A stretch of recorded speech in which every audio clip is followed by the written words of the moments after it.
శ్రీ శక్తి channel ప్రేక్షకులకు స్వాగతం. ఈరోజు మన కొత్త కథతో ప్రారంభం. విష్ణువు కూర్మావతారం.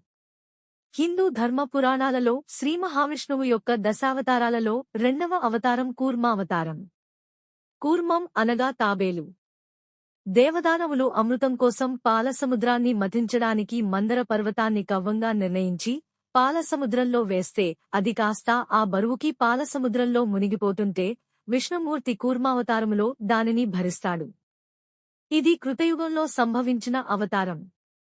ఒకమారు దేవేంద్రుని ప్రవర్తనకు కోపించిన దూర్వాస మహర్షి దేవతలు శక్తిహీనులగుదురు అని శపించాడు.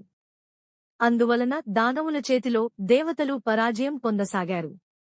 వారు విష్ణువుతో మొరపెట్టుకోగా సకల ఔషధులకు నిలయమైన పాలకడలిని చిలికి అమృతాన్ని సాధించండి అని విష్ణువు ఉపాయాన్ని ఉపదేశించాడు. దేవతలు ఆ బృహత్కార్యం కోసం అందుకు తమకంటే శక్తివంతులుగా ఉన్న దానవులతో సంధి కుదుర్చుకున్నారు. మందర పర్వతం కవ్వంగా, వాసుకి త్రాడుగా క్షీరసముద్ర మథనం మొదలయ్యింది. కాని మందరగిరి బరువుకి మునిగిపోసాగింది. కార్యం నిష్ఫలమయ్యే పరిస్థితి ఉత్పన్నమైంది.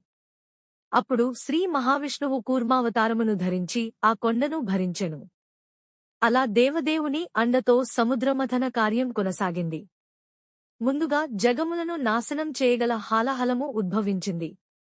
దేవతల మొర విని కరుణించి పరమశివుడు హాలాహలాన్ని భక్షించి తన కంఠంలోనే నిలిపాడు. అందుచేత ఆయనను గరళకంఠుడు అని, నీలకంఠుడు అని అంటారు. తరువాత సుర, మధువు, ఆపై అప్సరసలు, కౌస్తుభం, ఉచ్చేస్రవం, కల్పవృక్షం, కామధేనువు, ఐరావతం వచ్చాయి.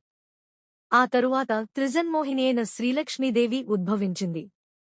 సకల దేవతలు ఆమెను అర్చించి, కీర్తించి, కానుకలు సమర్పించుకున్నారు.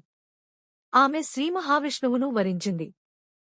చివరకు ధన్వంతరి అమృత కలశాన్ని చేతబట్టుకుని బయటకు వచ్చాడు.